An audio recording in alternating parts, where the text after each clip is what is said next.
Quelle boussole vous voulez garder à travers la tempête? Mmh. Vous, quelle boussole vous voulez garder?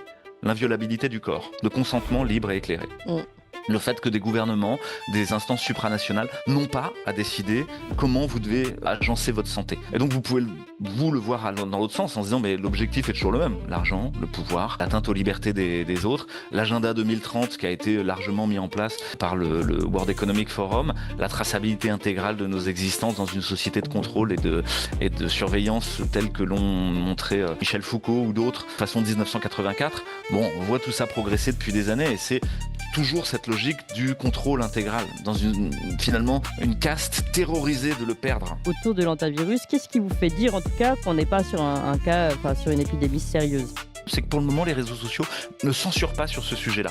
Alors vous avez souvenir que dans le Covid, dans les règles de communauté des réseaux sociaux, pas de possibilité de dire quelque chose d'alternatif. On peut mettre plusieurs niveaux de lecture sur cette épidémie à hantavirus. Le niveau 0 serait de prendre au sérieux ce qui nous est raconté dans les médias de masse.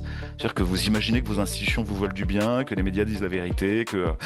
ok, on peut partir de ce postulat-là, hein, pourquoi pas, celui du normie lambda. À quoi vous assistez?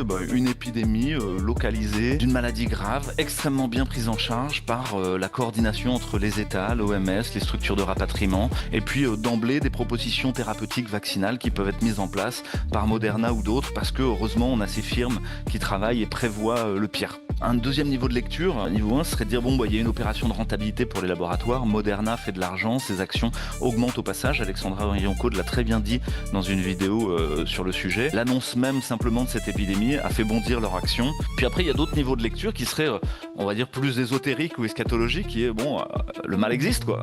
Si des gens passent leur temps réellement à fomenter ce genre de petites magouilles crapuleuses assez grandioses, c'est que le mal existe. Or là on a déjà des arguments pour dire ça. Les dossiers Epstein nous ont montré qu'il y avait une coordination entre Epstein, Bill Gates, la banque JP Morgan, etc.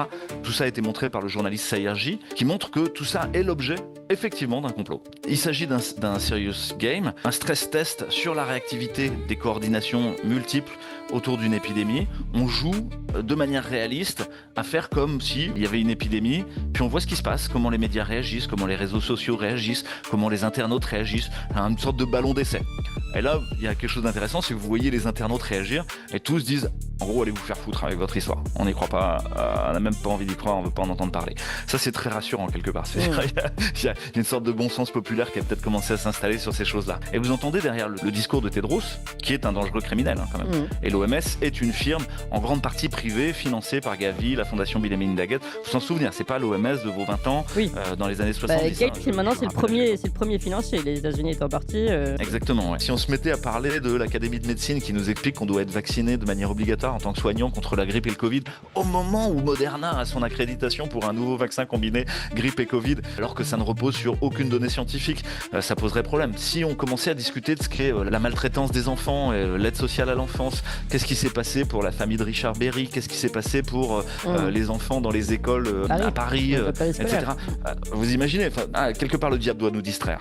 Et c'est le rôle du prestidigitateur, c'est le rôle de la psyop aussi, c'est de vous paralyser le cerveau pour que vous ne regardiez pas les choses importantes et que vous attendiez le prochain épisode sans agir. Il faut arrêter d'attendre le prochain épisode, il faut agir et construire ce qu'on a envie de mettre en place.